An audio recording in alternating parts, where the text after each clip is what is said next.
যার সম্পর্কে আল্লাহ বলছেন ওমা আরসালনাকা ইল্লা রাহমাতাল লিল আলামিন। বন্ধু, আপনি হলেন তামাম জগতের জন্য রহমত। ইন্না আরসালনাকা শাহিদাও ওয়া মুবাশশিরাও ওয়া নাযীরা।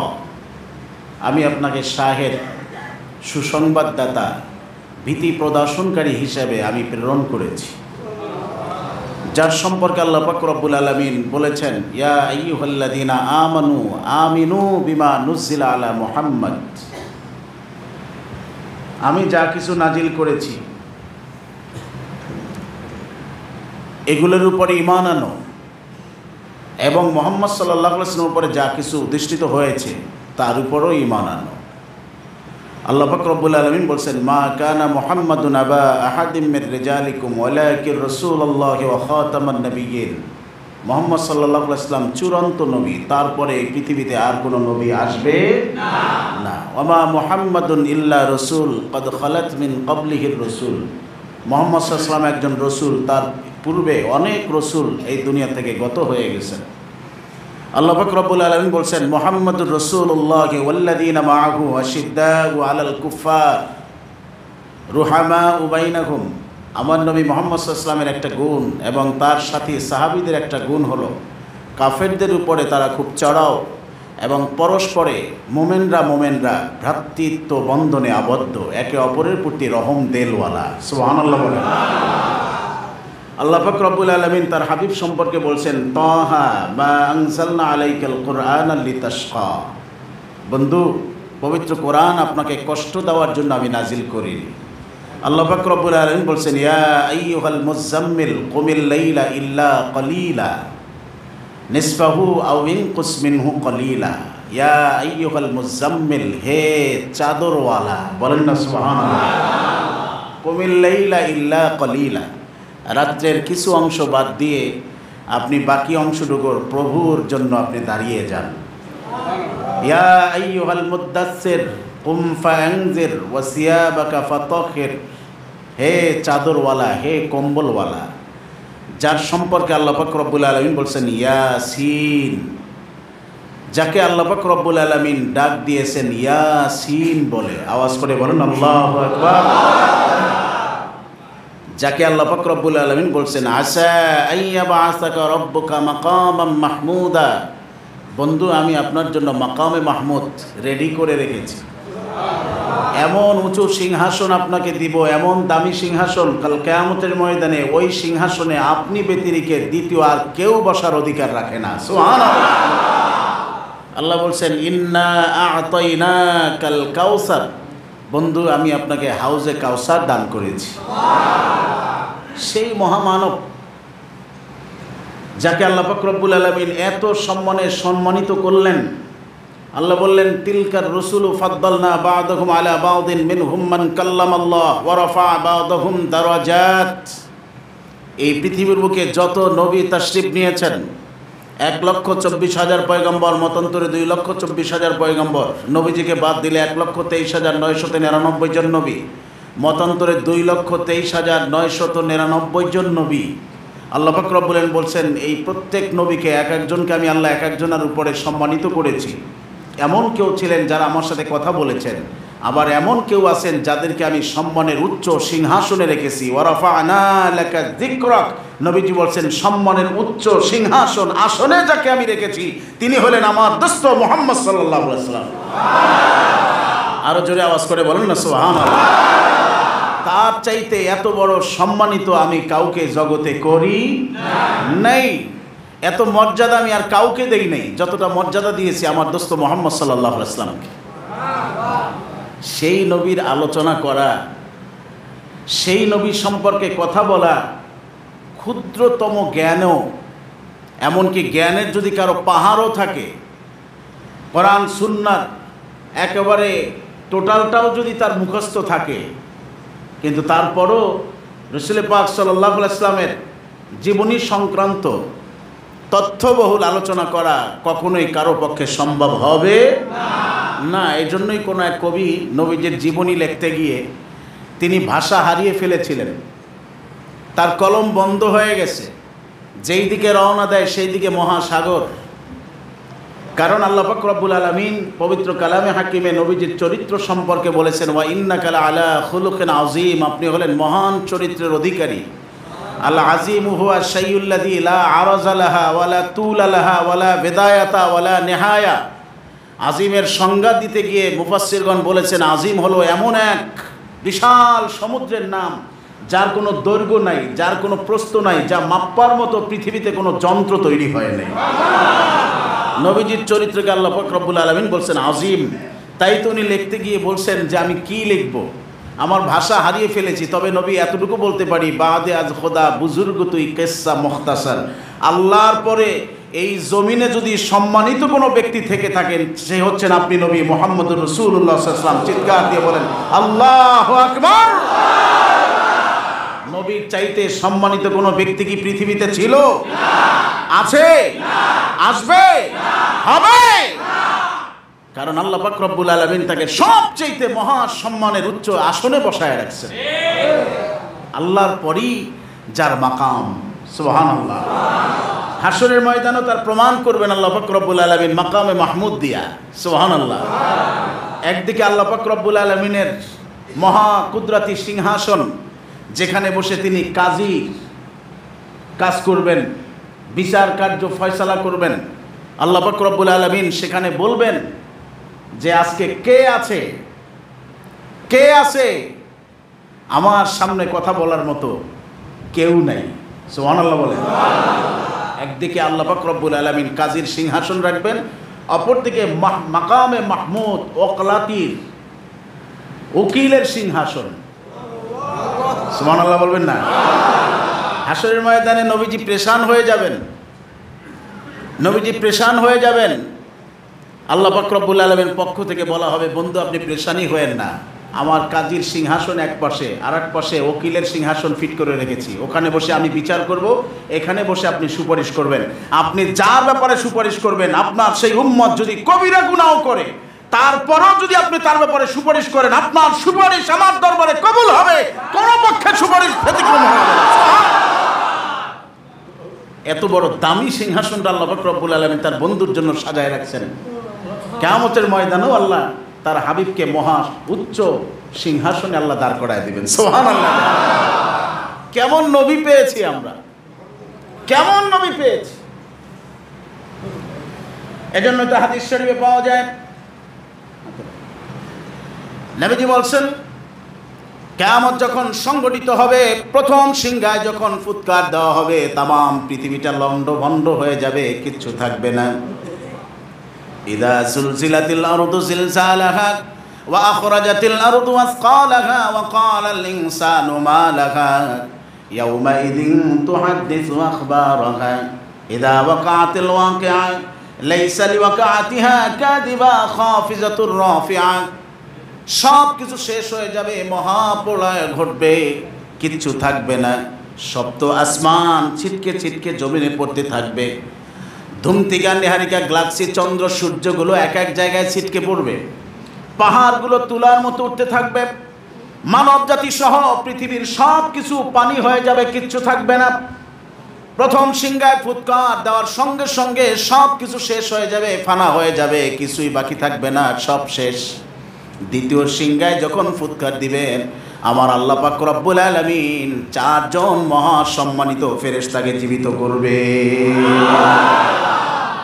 হাসরের মাঠ কায়েম হবে আর চারজন মহা সম্মানিত ফেরেশতাকে জীবিত করবেন। হযরতে জিবরাইল, হযরতে মিকাইল, হযরতে ইসরাফিল, হযরতে আজরাইল, চারজন ফেরেশতা জীবিত হয়ে হাসরের ময়দানের এক পার্শ্বে দাঁড়িয়ে যাবেন। প্রত্যেকের চেহারায় থাকবে ভয়ের ছাপ। হাসরের ময়দান শূন্য দেখে, ফাঁকা দেখে, যেদিকে তাকাবে শুধু ধু ধু, আর কিছু দেখা যায় না, কেউ নাই, শুধু চারজন। সাইয়েদনা হযরতে জিবরাইল আমিনের চক্ষু থেকে অঝোর ধারায় পানি ঝরতে থাকবে, জিবরাইল আমিন কাঁদতে থাকবেন। তো তিনজন ফেরেশতা বলবেন, ও ভাই জিবরাইল, আপনি হচ্ছেন তামাম ফেরেশতাদের সর্দার, আপনি যদি এই দিনে কাঁদেন আমরা কোথায় যাব?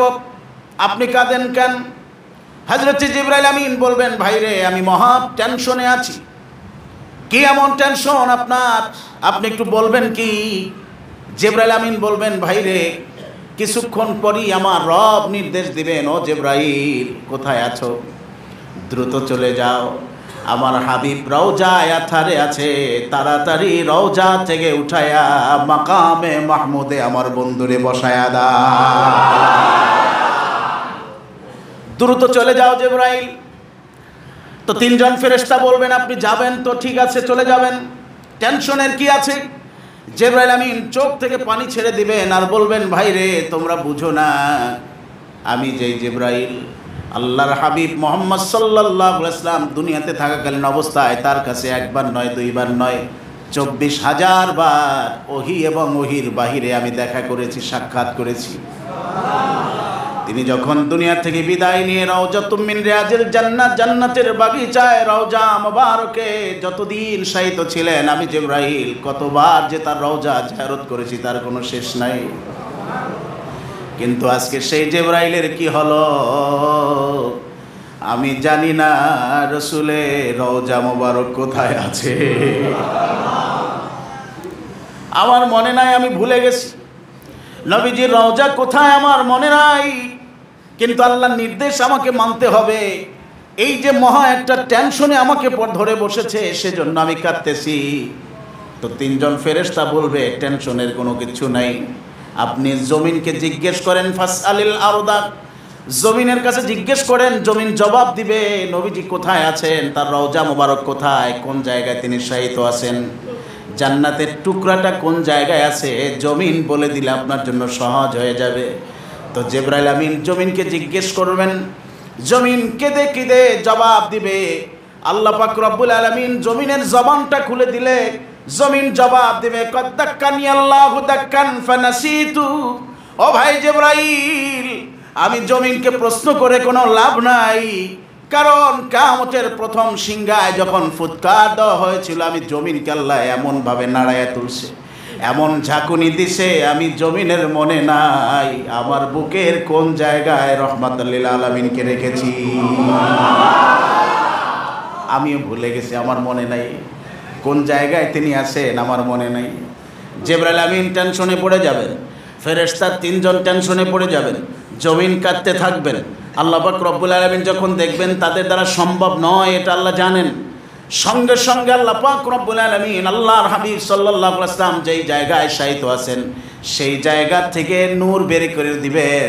তাফসীরের কিতাবে আসছে হাত্তা ইয়াসিরু আলা আরশির রহমান ইলা আরশির রহমান, রাসূল পাক সাল্লাল্লাহু আলাইহি ওয়াসাল্লামের রওজা মোবারক থেকে নূর বের হয়ে আল্লাহর আরশ পর্যন্ত পৌঁছে যাবে। হযরত জিবরাইল আমিন একটা দৌড় দিবেন রাসূলের রওজা মুবারকের দিকে, চিনতে আর বাকি নাই, ওই জায়গায় নবীজি শায়িত আছেন, দৌড় দিবেন রওজার পাশে যাইয়া ডাক দিবেন, ইয়া রাসূলুল্লাহ কুম ইয়া হাবিবার রহমান। ওগো আল্লাহর বন্ধু আপনি উঠেন। নবীজি রওজার পাশে যাইয়া ডাক দিবেন, ইয়া হাবিবার রহমান, ও আল্লাহর বন্ধু আপনি রওজা থেকে উঠেন। জিবরাইলের ডাক শোনা মাত্রই রওজা মুবারক ফেটে যাবে, আল্লাহর হাবিব রওজা মুবারক থেকে উঠবেন। ওয়া হুয়া ইয়াবকি ওয়া ইয়াকুল, নবীজি উঠবেন, হাসি মুখে উঠবেন না, আল্লাহর হাবিবের চক্ষু মুবারক থেকে অঝোর ধারায় পানি প্রবাহিত হতে থাকবে। নবীজি কাঁদতে থাকবেন, নবীজি কাঁদবেন, হাসরের ময়দানের দিকে নবীজি তাকাবেন, ওয়াকুল, এবং নবীজি বলবেন, আইনা উম্মতি,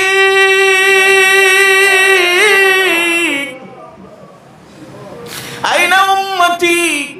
ও জিবরাইল, হাসরের ময়দানের ডানে তাকাইলাম, বামে তাকাইলাম, সামনে তাকাইলাম, পিছনে তাকাইলাম, হাসরের ময়দানটা পুরা ফাঁকা, আমার উম্মতগুলো তো দেখি না, কাউকে তো দেখা যায় না। ও জিবরাইল সত্য করে বলো তো আমার উম্মতগুলো কোথায় গেল, আমার উম্মতগুলো গেল কই রে জিবরাইল? আওয়াসারা ইলা শাফিরিল জাহান্নাম, আমার উম্মত কি জাহান্নামের কিনারায় পৌঁছে গেল নাকি? কোথায় আমার উম্মত? জিবরাইল নবীজির অবস্থা দেখে এতটা ভয় পাবে, নবীজির অবস্থা দেখে, উম্মতের টেনশন দেখে জিবরাইল আমিন এতটা ঘাবড়ে যাবেন, শুধু কথা বলবেন না, বরং আল্লাহর নামে শপথ করবেন। সুবহানাল্লাহ বলেন। আল্লাহর নামে শপথ করে বলবেন ওয়া ইজ্জাতিল্লাহি জালালি, নবী গো আল্লাহর কসম করে বলি এই হাসরের ময়দানে সর্বপ্রথম আপনাকেই উঠানো হয়েছে। আপনার উম্মত এখনো উঠে নাই নবী, তারা হাসরের ময়দানে এখনো আসে নাই, স্ব কবরস্থানে আছে, কাউকে তোলা হয় নাই। নবীজি টেনশনে। আল্লাহর হাবিব বলবেন ও জিবরাইল, আমাকে উঠানো হলো কেন? আমি কেন উঠলাম? কেন আমাকে আগে উঠাইলা? জিবরাইল আমিন বলবেন আগে উঠানো হয়েছে আপনাকে মাকামে মাহমুদে অধিষ্ঠিত করার জন্য। চলেন নবী, আপনাকে মাকামে মাহমুদে যেতে হবে। কোন জায়গা সেটা? কেন আল্লাহ আপনাকে ওয়াদা করেছিলেন আসা আইয়াবা আসাকা রব্বুকা মাকামা মাহমুদা, আল্লাহ আপনাকে মাকামে মাহমুদ দিবেন। সেই মহা সিংহাসন আল্লাহ পাক রব্বুল আলামিন সাজগোজ করে রাখছেন। আল্লাহর কাজীর মহা সম্মানিত চেয়ারের পাশেই, কুদরতি চেয়ারের পাশেই সেই আসনটা রয়েছে। চলেন না নবী, নবীজিকে নিয়ে যাওয়া হবে। হাঁটতে হাঁটতে হাঁটতে হাঁটতে মাকামে মাহমুদের পাশে নবীজি চলে যাবেন। সুবহানাল্লাহ বলেন। মাকামে মাহমুদের পাশে যাইয়া নবীজি আমার মাকামে মাহমুদের পায়ের উপরে হাত দিয়ে দাঁড়িয়ে থাকবেন। সুবহানাল্লাহ বলেন। মাকামে মাহমুদের পায়ের উপরে হাত দিয়ে নবীজি দাঁড়ায় থাকবেন। জিবরাইল আমিন বলবেন ইয়া রাসূলুল্লাহ, ইয়া হাবিবাল্লাহ, হুজুর আপনি বসেন। নবীজি বসবেন না, দাঁড়ায় আছেন। আবার বলবেন ইয়া রাসূলুল্লাহ আপনি বসেন। নবীজি বসবেন না, দাঁড়ায় আছেন। আবার বলবেন ইয়া রাসূলুল্লাহ বসেন। নবীজি বসবেন না, আবার দাঁড়ায় আছেন। জিবরাইল আমিন আবার যখন বলবেন ইয়া রাসূলুল্লাহ আপনি বসেন, এই জায়গায় যদি আপনি না বসেন এই জায়গাটা ফাঁকা থাকবে, কেউই এই জায়গায় বসার সাহস পাবে না, কারণ এটা আপনার জন্য রাখা হয়েছে। আল্লাহ পাক রব্বুল আলামিন আপনার জন্য এই আসনটা তৈরি করে রেখেছেন। আপনিই বসবেন, আর কেউ বসবে না। নবীজি বলবেন তখন জিবরাইলের দিকে তাকায়া চোখের পানি ছেড়ে দিয়ে বলবেন ও জিবরাইল, আমাকে এখানে বসতে বলছো, আমি বসবো? আমি বসবো এখানে? হ্যাঁ ইয়া রাসূলুল্লাহ আপনিই বসবেন। তো ভাই জিবরাইল, আমি যদি এখানে বসা থাকি আমার এতিম উম্মতের খোঁজ খবর কে নেবে? আমি এখানে বসা থাকলে আমার উম্মতগুলোকে দেখবে কে? আমাকে এখানে বসতে বলছো, আমি এখানে বসা থাকলে আমার উম্মত কোথাও কোনো বিপদে পড়লে সেখানে সহযোগিতা করবে কে? সঙ্গে সঙ্গে আল্লাহর তরফ থেকে আওয়াজ আসবে, বন্ধু আপনি টেনশন করেন না, আপনাকে না জিজ্ঞাসা করে আপনার কোন উম্মতকে জাহান্নামে দেওয়া হবে না। নারে তাকবীর। আপনি আপনার উম্মতের ব্যাপারে বলবেন, আমি দাঁড় করায় দিব আপনার উম্মত এই বিপদে পড়েছে, কি করা যায়? আপনি সুপারিশ করবেন তো আপনার সুপারিশ মঞ্জুর হয়ে যাবে। আপনি বলবেন তো এখান থেকে পার করে দিব। সুবহানাল্লাহ। সেই মহা সিংহাসনটা আল্লাহ পাক রব্বুল আলামিন তার হাবিবের জন্য ফিট করে রেখেছেন, যাকে বলা হয়েছে মাকামে মাহমুদ। সুবহানাল্লাহ বলেন। যার সম্মান এত উঁচুতে আল্লাহ রেখেছেন, দুনিয়ার কোনো মানুষ যদি চেষ্টা করে নবীজির সম্মানকে হানি করবে, কিয়ামত পর্যন্ত চেষ্টা করলেও কি পারবে? আরো জোরে বলেন পারবে? পারবে তো নাই। বরং আল্লাহর হাবিব সাল্লাল্লাহু আলাইহি ওয়াসাল্লাম সম্পর্কে যদি কেউ বাজে মন্তব্য করে, তার ইজ্জাতের উপরে, তার হুরমতের উপরে, তার সম্মানের উপরে, তার নবুয়ত এবং রিসালাতের উপরে কেউ যদি কোনো ধরনের কথা বলে, কথা বলার চেষ্টা করে, আকার ইঙ্গিতেও যদি তাকে খাটো করতে চায়, সঙ্গে সঙ্গে নবীজি বলে দিলেন যে আমার বিপক্ষে কথা বলবে সঙ্গে সঙ্গে তার মস্তক ঘাট থেকে আলাদা করে দিবে। কথা বলেন ঠিক না? ঠিক। যে কারণে এই পৃথিবীতে নবীজি সাল্লাল্লাহু আলাইহি ওয়াসাল্লামের শানের উপরে বেয়াদবি করে কেহ টিকে থাকতে পারে না। আরো জোরে বলেন পারে না। সাময়িক সময়ের জন্য হয়তো বা তার চিল্লা পাল্লা, কিন্তু এই জবানটা একদিন আল্লাহ চেপে ধরে নেন। কথা বলেন ঠিক না? ঠিক। যেমনটা চেপে ধরেছিলেন আবু লাহাবের, তার স্ত্রীর তাব্বাত ইয়াদা আবু লাহাবিন ওয়া আবি লাহাবিন ওয়া তাব মা আগনা আনহু মালুহু ওয়া মা কাসাব। দুনিয়াতেও আবু লাহাব এবং তার স্ত্রী বেইজ্জতি হয়েছে, আখিরাতেও বেইজ্জতি হবে। কথা বলেন ঠিক না? ঠিক। এই আবু লাহাবের দুশমন যারা দুনিয়াতে আছে এখনো নবীজির শানের উপরে কথা বলে, তাদেরকে আল্লাহ সাথ দিবে? হাত উঁচু করে জোরে আওয়াজ করে বলো দিবে। আর নবীজির সম্মান বাড়িয়েছেন কে? আল্লাহ। আরো জোরে বলেন না কে?